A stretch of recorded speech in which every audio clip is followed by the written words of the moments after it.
देखिए, आज हम सीखेंगे कि जो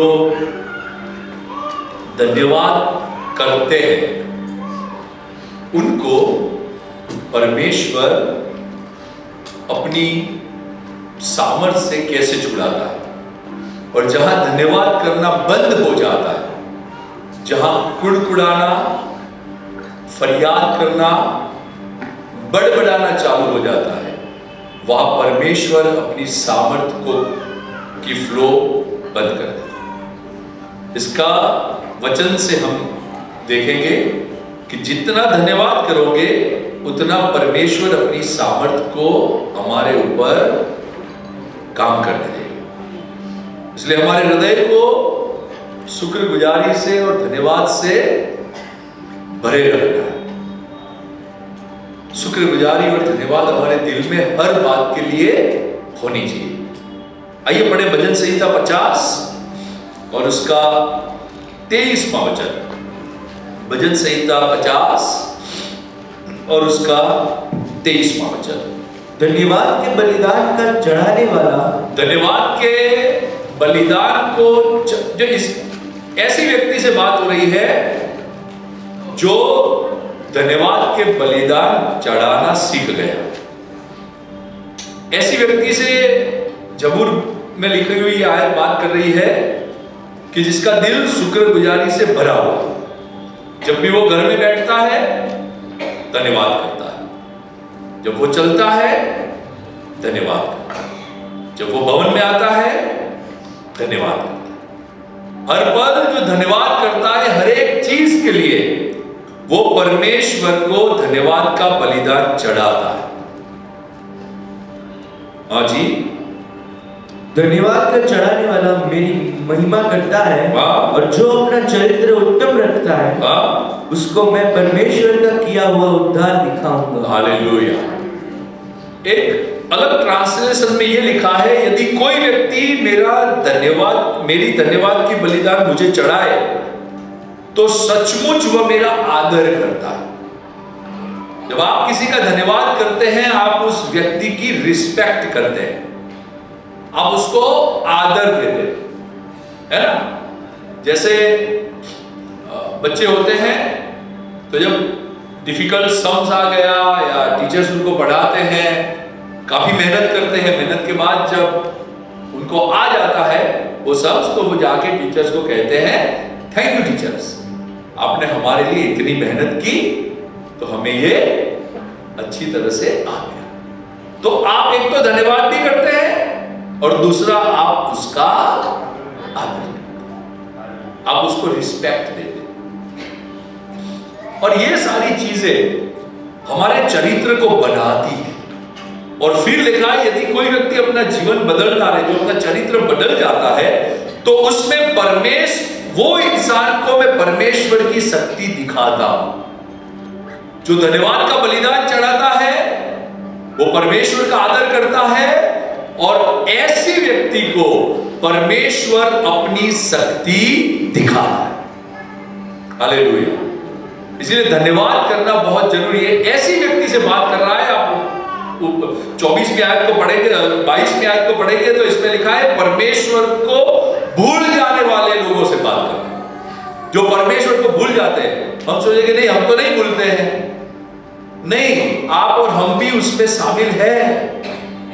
जितने उपकार वो हमारे लिए करता है, वो उपकारों का धन्यवाद करना हम भी चूक जाते हैं, भूल जाते हैं। और परमेश्वर के इस उपकारों को भूल जाने वाले व्यक्ति के साथ परमेश्वर बात करके कह रहा है कि धन्यवाद ही का बलिदान चढ़ाओ। एक धन्यवाद से भरा हुआ हृदय, जो आभारी भाव से भरा हुआ हृदय होता है, वो ऑलवेज परमेश्वर की बढ़ाई करता है। Hallelujah, praise the Lord. इसलिए धन्यवाद का बलिदान चढ़ाना बहुत ही, दुआ करना भी बहुत जरूरी है और धन्यवाद करना भी बहुत जरूरी। और ये बलिदान है, इसे परमेश्वर के वचन में बलिदान कहा गया है। ये बलिदान शायद कोई ना देखे, आपका बाजू वाला आपके इस बलिदान को नहीं दे सकता, पर आपने दिल से जो धन्यवाद उठता है वो खुदा तक पहुंच जाता है। इसलिए धन्यवाद का बलिदान चढ़ाओ और वो चढ़ाने वाले को प्रभु अपनी शक्ति दिखाए, प्रभु अपनी ताकत दिखाएगा। इस अध्याय को आप पूरा पढ़ेंगे तो बीच की आयत में यह भी लिखा है, धन्यवाद के बलिदान ही चढ़ाओ और फिर संकट में मुझे पुकारो तो मैं तुम्हें छुड़ाऊंगा।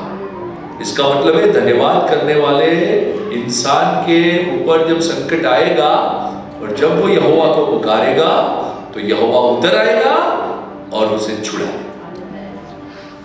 इसलिए हमें धन्यवाद से, पर कब करें धन्यवाद? परमेश्वर कब करें धन्यवाद? जब परमेश्वर हमें सारी आशीषें दे, सारी बरकतें दे, हमारी दुआ को सुनी जाए? नहीं।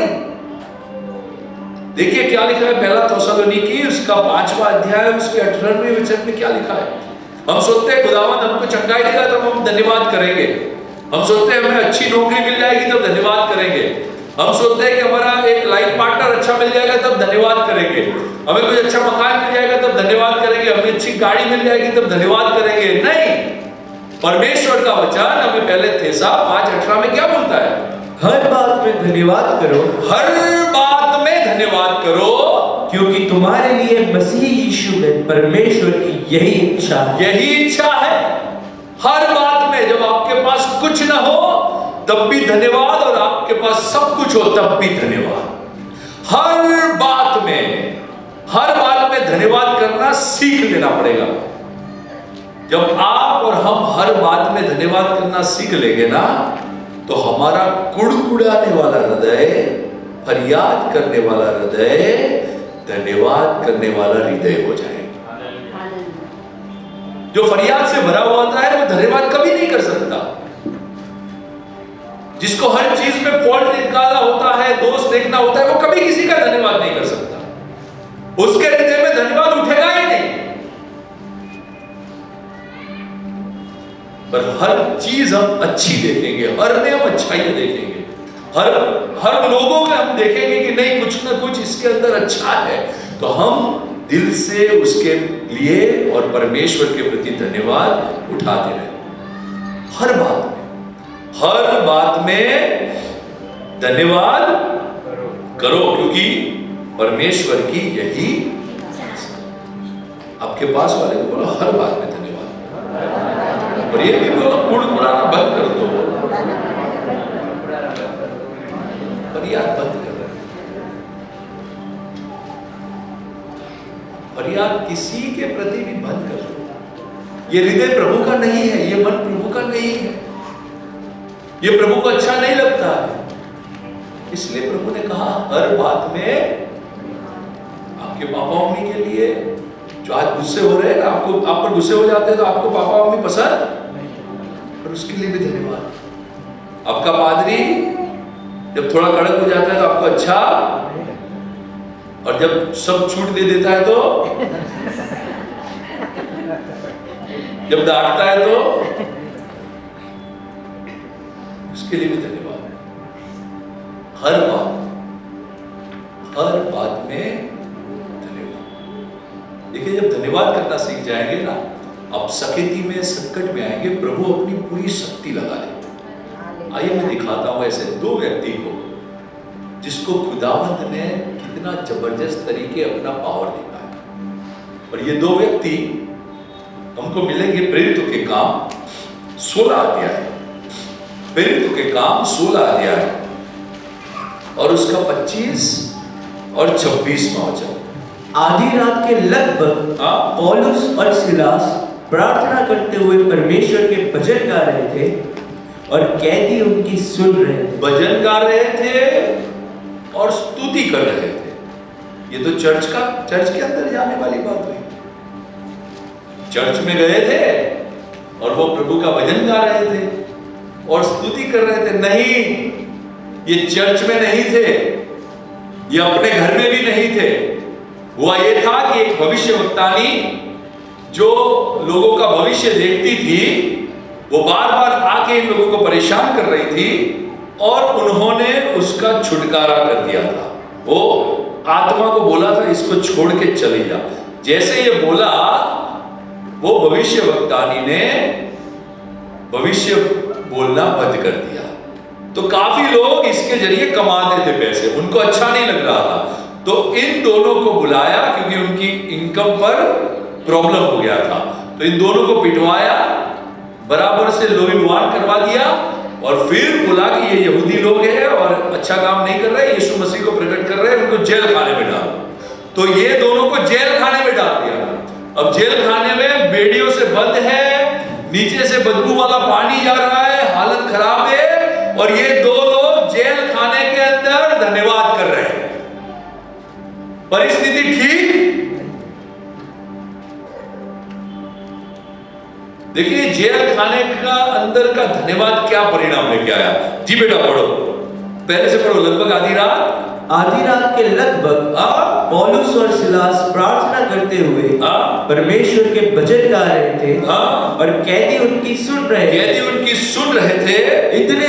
इतने में एकाएक बड़ा भूकंप आया। अचानक बड़ा भूकंप आया, यहाँ तक कि बंदी गृह की नींव हिल गई और तुरंत सब द्वार खुल गए और सबके बंधन खुल पड़े। हालेलुया। बिना दोष जेल में डाले गए हैं, शरीर में घाव है, लहू बह रहा है, हालात ठीक नहीं है, पर धन्यवाद कर रहे हैं। ऐसी परिस्थिति में जब वो धन्यवाद कर रहे हैं, लिखा है सारे जेल के फाटक खुल गए। कौन सी शक्ति आई, कौन सा पावर आया कि सारी फाटक को खोल दिया? क्या कर रहे थे वो लोग ऐसी परिस्थिति में भी परमेश्वर का धन्यवाद कर रहे थे। इसीलिए परमेश्वर ने अपनी पावर को भेजा, जेल खाने को हिला दिया और सारे दरवाजे खोल दिए।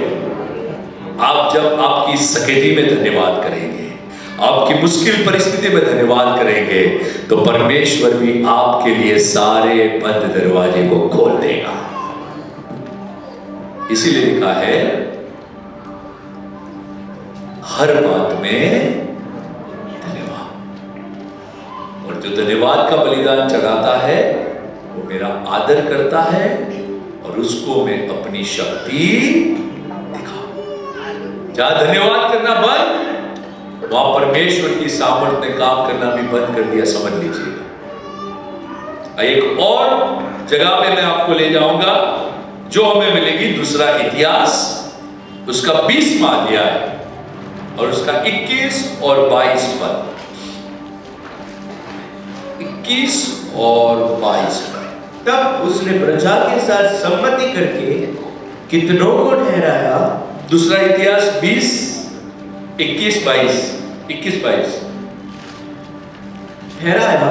यहां लिखा यहोशापात ने लोगों का सुझाव सुना। ठीक है, ट्रांसलेशन अलग है, ठीक है, पढ़ो बेटा। तब उसने प्रजा के साथ सम्मति करके कितनों को ठहराया जो कि पवित्रता से शोभायमान होकर हथियारबंदों के आगे आगे चलते हुए यहोवा के गीत गाए और यह कहते हुए उसकी स्तुति करें। एक टीम तैयार की यहोशापात ने कि उसकी सेना जब हथियार लेके जाए तो उसके आगे ये टीम जाए। वह यह था कि ये यहोशापात जब राजा था तो वो टाइम में काफी राजा की बड़ी सेना इस राज्य पे चढ़ी आई थी, और ये खबर जब उसको मिली तो वो घबरा गए। बोले अब क्या होगा? तो उन्होंने वो आश्चर्यकारक काम याद किया कि परमेश्वर, जब तू मिस्र से निकाल लाया हमें और वही देश से जब तू गुजार रहा था हमें, तो उन लोगों ने हमारी कोई हानि नहीं की। हमें मालूम है वही परमेश्वर आज तो जीवित है। और यहोशापात परमेश्वर के भवन में गया और परमेश्वर से बातें की और परमेश्वर से कहा कि मैं क्या करूं? तो परमेश्वर ने कहा कि ये युद्ध तुम्हारा नहीं है, मेरा है, और ये युद्ध मैं बिना तलवार को जिता दूंगा। और जब ऐसा यहोशापात को कहा तो यहोशापात को पूरा प्लान दिया कि जब तेरी सेना फाइट करने जाए तो पहले तुम ऐसी टीम रखना आराधकों की कि वो आगे आगे चलते हुए आराधना करती रहे। जी बेटा पढ़ो, क्या लिख रहा है? यहोवा का धन्यवाद करो, यहोवा का धन्यवाद करो क्योंकि उसकी करुणा सदा की है। बस इतना बोल रहा है, यहोवा का धन्यवाद करो क्योंकि उसकी करुणा। मैंने कहा ना, जो धन्यवाद करना सीख जाता है उसके लिए परमेश्वर की शक्ति काम करने लग जाती है। अरे बाहर तो जबरदस्त सेना खड़ी है, हमारा बचने का कोई चांस नहीं है, कोई चांस नहीं है कि हम उस पर जीत पाए। प्रभु ने कहा कोई बात नहीं बेटा, आगे टीम को भेज, वो केवल मेरा धन्यवाद करे, जीत तो मैं दिला दूंगा। आगे टीम जा रही है, यहोवा परमेश्वर का धन्यवाद करते हुए, यहोवा का धन्यवाद करो क्योंकि उसकी करुणा सदा की है, क्योंकि उसकी करुणा सदा की। और क्या हुआ बेटा?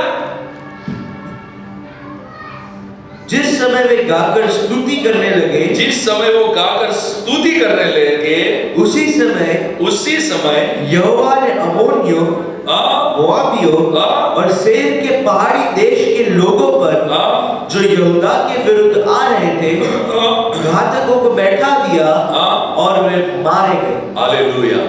शत्रु की पूरी सेना को मार डाला। क्यों मार डाला?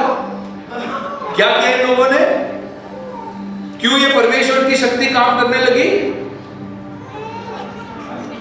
क्योंकि वो लोग है ना, धन्यवाद में शक्ति है ना, धन्यवाद में ताकत है ना। प्रभु का सच्चा हृदय से धन्यवाद करने वाले लोगों के लिए प्रभु कितनी सामर्थ को उड़ेल देता है। हारी हुई परिस्थितियों को जीत में बदल दिया प्रभु ने, केवल धन्यवाद के द्वारा। ये धन्यवाद करना मामूली चीज नहीं है, ये जबरदस्त चीज है। हालेलुया। इसलिए धन्यवाद करना हर एक व्यक्ति सीख ले, हर एक व्यक्ति सीख ले। और फिर ये पूरा अध्याय पढ़ेंगे तो लिखा है परमेश्वर ने चारों ओर से इनको विश्राम दे दिया।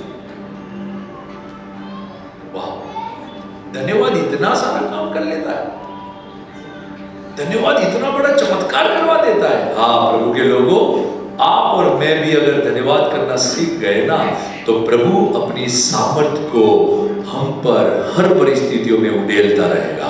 पर हम अगर नहीं बदले, हमारे दिलों से फरियाद उठती रही, कुड़कुड़ाना उठता रहा, तो उसकी सामर्थ का बहना भी रुक जाएगा।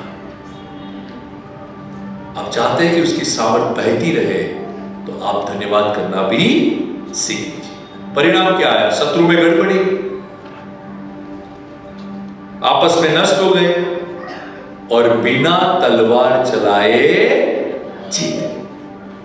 हालेलुया। आपको भी तलवार चलानी नहीं पड़ेगी, आप वैसे ही जीत जाएंगे अगर आप धन्यवाद करते रहेंगे। आइए अपने हाथों को उठाकर उसका धन्यवाद करें। थैंक यू जीसस करें, यहोवा का धन्यवाद करो क्योंकि उसकी करुणा। यहोवा का धन्यवाद करो क्योंकि उसकी करुणा। आपको मालूम नहीं, अब आप धन्यवाद के हाथ ऊंचे कर रहे हैं और आप कितने शत्रु आपके विरुद्ध है उनमें प्रभु गड़बड़ी डाल रहा है। जब आप धन्यवाद कर देते हैं, आपका शत्रु हार भी जाता है, आपको दिखता भी नहीं। बस धन्यवाद करना सीखिए। जहां धन्यवाद करना बंद, वहां परमेश्वर की सामर्थ का बहना भी बंद। एक और जगह पे जाए जो हमें मिलेगी, लूका 17 और 19। लूका 17 और 19।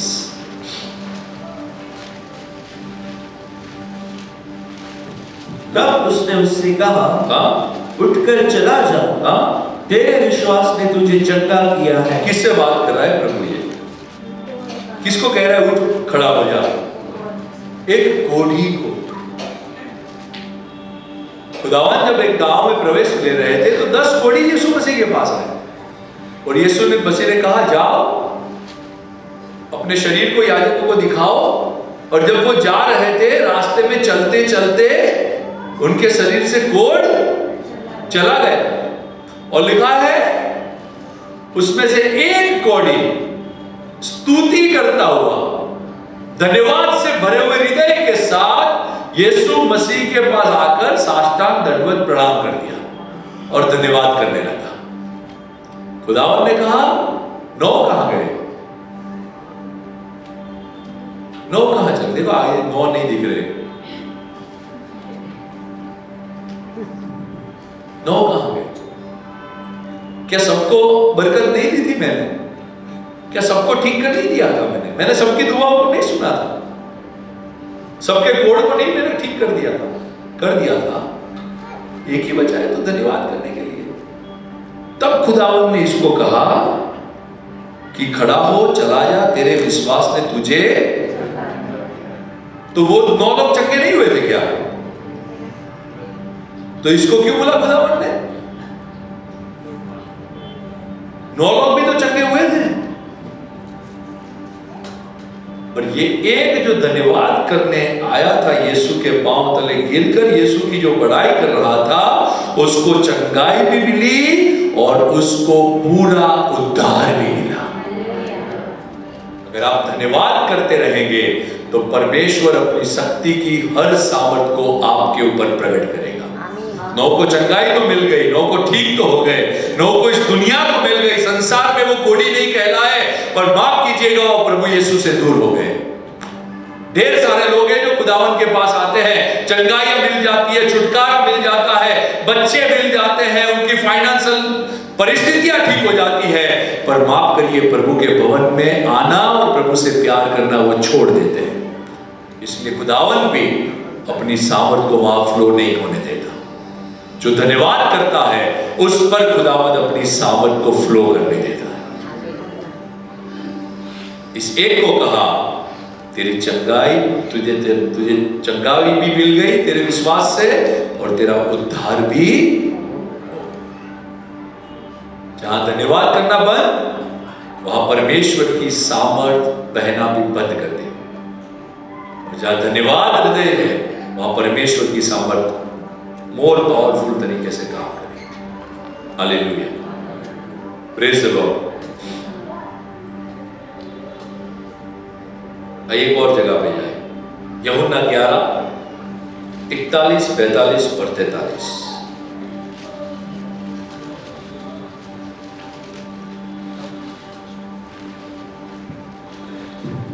तब उन्होंने उस पत्थर को हटाया। यीशु ने आंखें उठाकर कहा, हे पिता, मैं तेरा धन्यवाद करता हूं कि तूने मेरी सुन ली है। धन्यवाद एक हमें विश्वास भी बताता है।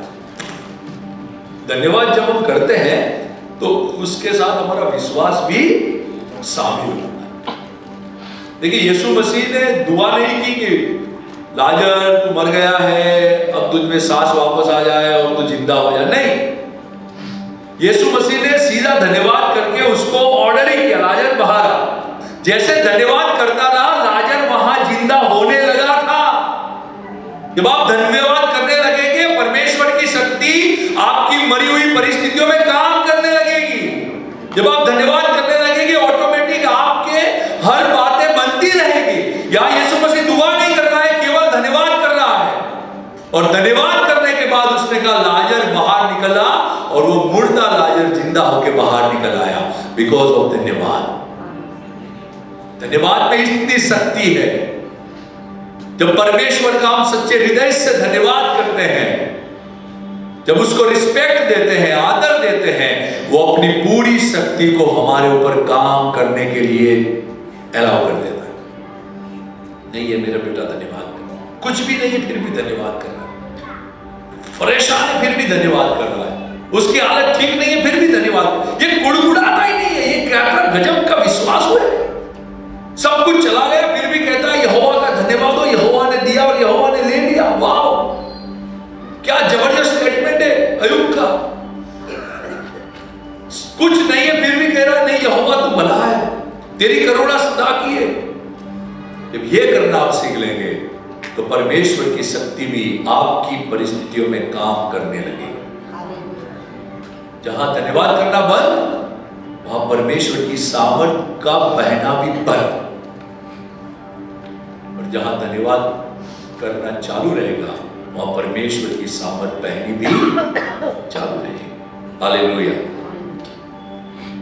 इजरायली लोग छुड़ाए गए थे ना मिस्र से, पर वाचा की आशीष नहीं मिली उनको। इतने बड़े चमत्कार, बहन ने बहुत अच्छा गीत गाया ना, लाल समुद्र वाला धन्यवाद करता रहूंगा। इतने जबरदस्त छुड़ाए हुए लोग, पर वाचा के देश में नहीं जा पाए। क्यों? क्या था उनका मन? आइए पढ़ेगा, ये पढ़ना पड़ेगा पूरा। भजन संहिता 106 21 से लेकर 25 तक बहुत गौर से पढ़िए। इसमें से काफी चीजें अगर आप घर पे जाके भी पढ़ेंगे तो मिलेगी। इस्राएली छुड़ाए गए थे पर वाचा की आशीष उन लोगों को नहीं मिली। वे अपने उद्धारकर्ता परमेश्वर को भूल गए जिसने मिस्र में बड़े बड़े काम किए थे। जिसने मिस्र में बड़े बड़े किए थे ना। निर्गमन पढ़ा है ना आपने, मूसा की पिक्चर देखिए ना। अभी एलईडी आ गया, हम बहुत पिक्चर देखेंगे, हर महीने एक बार पिक्चर देखेंगे। हर महीने अच्छी है। पहली मूवी क्या देखी थी, कुछ बात हो गई थी हमारी, 10 कमांडमेंट्स देखे।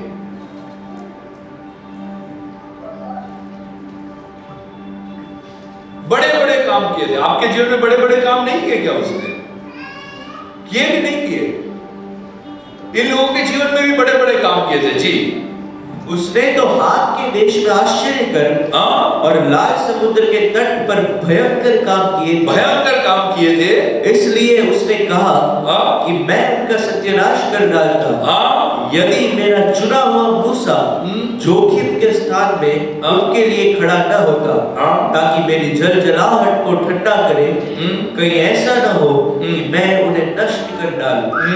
उन्होंने मन भावने देश को निकम्मा जाना और उसके वचन की प्रतीति न की। वे अपने तंबुओं में गुड़गुड़ाए और यहोवा का कहा न माना। हमारे पूर्वजों ने परमेश्वर की बात मानने से कहां गुड़गुड़ाए? वो कहां से निकाला था? कैसे काम करके निकाला था? अद्भुत और भयंकर काम करके निकाला था। पर धन्यवादित हृदय इनके पास, कुड़कुड़ाना, फरियादों से भरा हुआ हृदय। हुआ ये कि ये वचन की जो देश थे, वाचा का जो देश था, उसमें प्रवेश नहीं कर पाए, क्योंकि उनका हृदय बुड़बुड़ाने लगा। देखिए, जहां धन्यवाद करना बंद हो जाएगा और परमेश्वर की सामर्थ का बहना भी बंद हो जाएगा। इन लोगों को वचन के देश नहीं मिला। काफी लोग जंगल में मारे क्योंकि उनका हृदय ठीक नहीं। हर बात, हर चीज में देखिए, हमारे ऐसे स्वभाव है क्या? आपका और मेरा ऐसा स्वभाव है जो स्वभाव से प्रभु खुश हो? आपका और स्वभाव हमारा ऐसा है क्या? नहीं है। वो हमारा खराब स्वभाव भी चला लेता है कि नहीं चलाता है? चलाता है ना। पर हम घर में एक दूसरे के खराब स्वभाव को झेलते हैं क्या? नहीं झेलते। ये पूरा परिवार एक दूसरे के अंदर कितनी क्षतियां होगी, क्या एक दूसरे को झेलते? नहीं झेलते। कुड़कुड़ाते रहते, बड़बड़ाते रहते।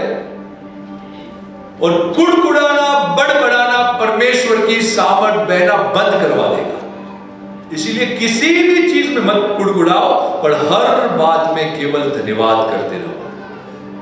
केवल धन्यवाद, हर बात में धन्यवाद।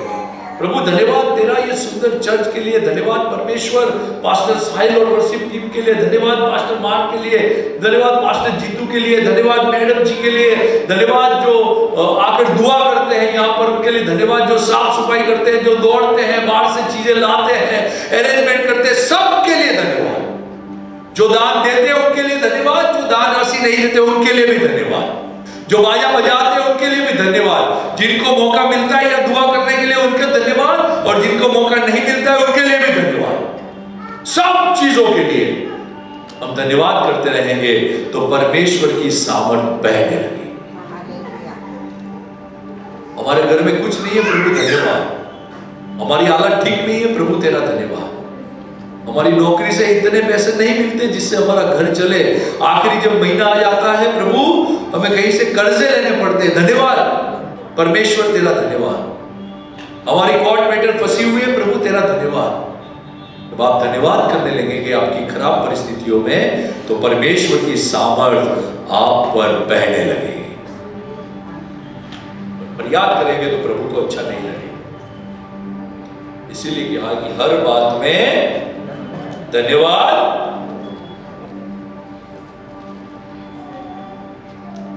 याद है ना नाबाल और डेविड की बातें?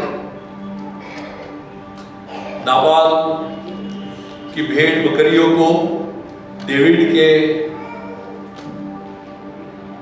पूरी टीम ने संभाला। जब वो उसकी भेड़ बकरियां चरा रहे थे तो वहां नाबाल की भेड़ बकरियों को अच्छी तरह से उसने रखवाली की। और जब समय आया डेविड का तो वो उसने कहा नाबाल से कि जाओ और उसके पास से कुछ ऊन ले लो हमारे पास। तो नाबाल कौन? डेविड। मैं डेविड को नहीं। अरे नाबाल तू भूल गया, तेरी भेड़ बकरियों की रखवाली डेविड की टीम ने की है। हम भी कभी भूल जाते हैं। हमारा डेविड, हमारा राजाओं का राजा यीशु मसीह हमारी सारी चीजों की रखवाली करता है और कहता है परमेश्वर की सारे दशमांश यहां लाओ, तो कहते हैं नहीं, हम 1% लाएंगे, हम थोड़ा सा दे देंगे, दशमांश नहीं देंगे। ये थोड़ा ही तो मांगा था डेविड ने।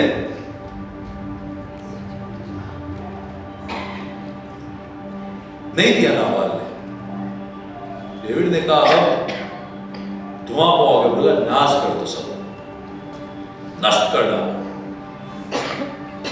और जब वो करने पर था तो उसकी बीबी के जरिए नाबाल को बचाया तो गया, पर परमेश्वर ने नाबाल को नहीं छोड़ा, वही नाबाल को नष्ट कर दिया, क्योंकि उसका मन धन्यवाद से भरा हुआ नहीं था। वो धन्यवाद कर सकता था, हाँ डेविड तूने मेरी चीजों की रखवाली की है, मेरी मिल्कियत की रखवाली की है, मेरे कर्मचारी को तूने संभाला है, मैं तेरा धन्यवाद करता हूं डेविड। ऐसे करके दिया होता तो शायद ये पिक्चर कुछ अलग होता। नाबाल को और कुछ चीजें मिल गई होती। परमेश्वर का धन्यवाद करना जहां बंद हो जाता है, वहां परमेश्वर की सामर्थ का बहना भी बंद हो जाता है।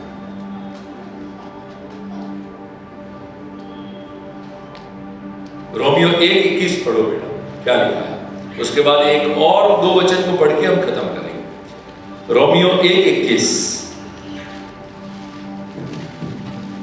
इस कारण कि परमेश्वर को जानने पर भी उन्होंने परमेश्वर की योग्य बढ़ाई और धन्यवाद न किया। परमेश्वर की योग्य बढ़ाई और धन्यवाद, परमेश्वर को जानते हुए भी कि ये सारी चीजें परमेश्वर ने मुझे, देखिए आपके और मेरे पास जो कुछ है ना वो सब यहोवा का है, सब चीजें यहोवा की है। हमें केवल यहां पर एक जिम्मेदारी दे के भेजा गया है, और जो कोई समझता है ना ये सारी चीजें मेरी है, वो परमेश्वर के लिए कुछ नहीं कर पाएगा। पर वो समझ लेंगे कि ये सारी चीजें मेरी नहीं परमेश्वर की है, तो वो लोग सारी चीजें परमेश्वर को दया करेंगे, पेट नहीं देंगे। हम समझते हैं ये सारी चीजें हमारी औकात ही नहीं हम कुछ पा सके, हमारे पास ऐसा कुछ है ही नहीं कि हम कुछ कर सके। सारी चीजें यहोवा की है, सारी चीजें। आपने जो कपड़े पहने यहोवा ने पहनाया, आप जो अंगूठी पहने यहोवा ने पहनाई, आप जो वॉच जो लेके आए यहाँ पे सब कुछ उसका है। आप जिस घर में रह रहे हैं वो भी यहोवा का दिया हुआ है, आपको जो फैमिली दी है वो भी यहोवा की है, सारी चीजें यहोवा की है, सारी चीजें केवल उसकी नहीं उसके लिए भी है। और ये अगर आपने सीख लिया तो खुदावंद आपकी हर चीज पर अपनी सामर्थ को रिलीज करता रहेगा। काफी लोग हैं जो अपनी चीजों को अपने लिए रखते हैं क्योंकि वो अपना मानते हैं, हमारा है ही नहीं कुछ। क्या आपका है कुछ? कुछ नहीं, सब यहोवा का है। इसलिए उसका धन्यवाद करते रहो। जहां धन्यवाद करना बंद, वहां परमेश्वर की सामर्थ का बहना भी बंद हो जाएगा। धन्यवाद हमें परमेश्वर की आशीषों तक ले जाती है। हालेलुया। धन्यवाद हमें परमेश्वर की आशीषों तक ले जाती है, इसीलिए धन्यवाद करना बहुत जरूरी है। आइए एक ऐसे परमेश्वर से मिलवाता हूं जिसने अपनी लाइफ में धन्यवाद ही किया, और वो आपका और हमारा यीशु मसीह। एक और आयत को पढ़ेंगे जो हमें मिलेगी, फिलिपियों की पत्री उसका 2 अध्याय और उसका 8वां वचन। फिलिपियों की पत्री 2 अध्याय और उसका 8वां वचन। उसके धन्यवाद की बात ने क्या कुछ हमारे लिए नहीं किया, देखिए। और मनुष्य के रूप में प्रकट होकर, मनुष्य के रूप में प्रकट होकर अपने आप को दीन किया, अपने आप को दीन किया, और यहाँ तक आज्ञाकारी रहा, यहाँ तक आज्ञाकारी रहा कि मृत्यु, मृत्यु, क्रूस की मृत्यु भी सह, क्रूस की मृत्यु भी आज्ञाकारी रहा वो। देखिए, क्रूस की मृत्यु पे जब उसको ले जाने वाले थे, उसी रात वो गेत्सेमानी बाग के अंदर पिता के पास गया और पिता के पास जाकर विनती की और कहा, परमेश्वर मेरी नहीं वरन तेरी मर्जी पूरी हो। उसी रात जब वो पकड़वाया गया, उसने रोटी ली और तोड़कर कहा, लो खाओ, ये मेरा शरीर है। इसका मतलब कि वो इस देह को तोड़ने के लिए तैयार था। इसका मतलब कि जो रोटी, वो अपने शरीर की रोटी वो तोड़ने वाला था, उसके लिए वो रेडी था। और वो तोड़ने वाली रोटी के लिए भी धन्यवाद कर रहा है। जो कटेरा का प्याला उसने उठाया, उसमें भी वो धन्यवाद कर रहा है। उसको मालूम था कि उसका लहू बहेगा। पहले से वो उसकी मौत के लिए धन्यवाद कर रहा है। यीशु मसीह अपनी मौत के लिए धन्यवाद कर रहा है। इस शरीर को लोग कुचलेंगे, मारेंगे, कोड़े खाने पड़ेंगे, थूकेंगे, श्राप देंगे, अपमानित करेंगे, दाढ़ी खींचेंगे, उसके लिए वो तैयार था और उसके लिए वो धन्यवाद करता था। देखिए, इस धन्यवाद ने उसको क्या से क्या बना दिया। लिखा है, परमेश्वर ने उसको इतना श्रेष्ठ नाम दे दिया कि आकाश और पृथ्वी तले एक ही नाम है जिसका मनुष्य से उद्धार हो सके, यीशु का नाम। क्योंकि वो धन्यवादी था। धन्यवाद परमेश्वर की सामर्थ को प्रकट करती है। ये धन्यवाद वाला क्रूस का बलिदान कहां पहुंच गया बताओ? आइए पढ़ो, 1 कुरिन्थियों उसका 1 अध्याय और 18वां वचन। ये आखिरी आयत है। देखिए, प्रभु का धन्यवाद कहां से कहां ले गया। 1 कुरिन्थियों उसका 1 अध्याय और 18वां वचन। क्योंकि क्रूस की कथा नाश होने वालों के लिए मूर्खता है, परंतु हम उद्धार पाने वालों के लिए परमेश्वर की सामर्थ है। हालेलुया। ये धन्यवाद वाला क्रूस, इस क्रूस पर से परमेश्वर के उद्धार की शक्ति बहती है। इस उद्धार वाले क्रूस के ऊपर पाप का विजय हुआ है, श्राप का अंत हुआ है, मृत्यु हारी है और उद्धार वहां से फ्लो कर रही है, क्योंकि वो धन्यवादी बना रहा। धन्यवाद के साथ शरीर को तोड़ा। ये मामूली धन्यवाद नहीं था, वो आज्ञाकारी बना रहा, दुख उठाता रहा हमारे लिए। जो चीजें हमें मिली है वो इस बलिदान के वसीले मिली है। मैं भली भांति जानता हूं कि मेरा जीवन इतना खतरनाक पापों से भरा हुआ था कि मुझे बदलना मेरे लिए और सबके लिए असंभव था, सबकी नजरों में असंभव था। पर मैं उस क्रूस की सामर्थ को जानता हूं, जिसने धन्यवाद करके जो शरीर को तोड़ा और धन्यवाद करके लहू को बहाया। उस सामर्थ के आगे मैंने एक छोटी सी दुआ की कि जिंदा खुदावन मेरे गुनाह माफ कर और मुझे नया जीवन दे।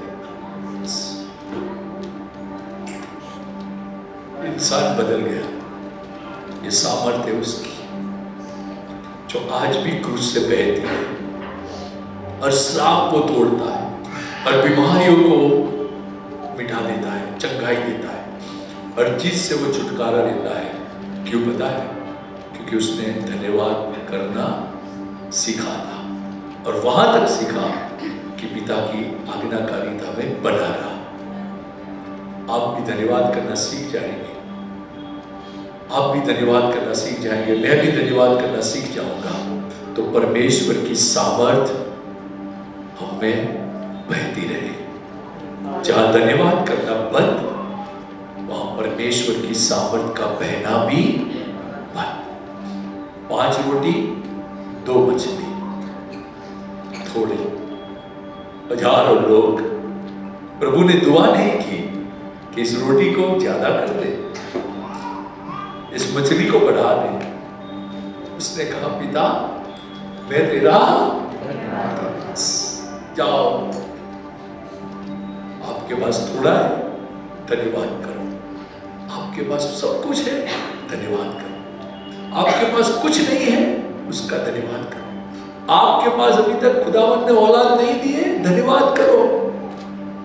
प्रभु धन्यवाद, देखिए औलाद आ जाएगी पेट के अंदर। धन्यवाद करना सीख लेंगे, परमेश्वर की शक्ति आपके अंदर काम करने लगेगी। वहां धन्यवाद करना बंद कर दोगे तो प्रभु को अच्छा। आइए अपने स्थान पे खड़े हो।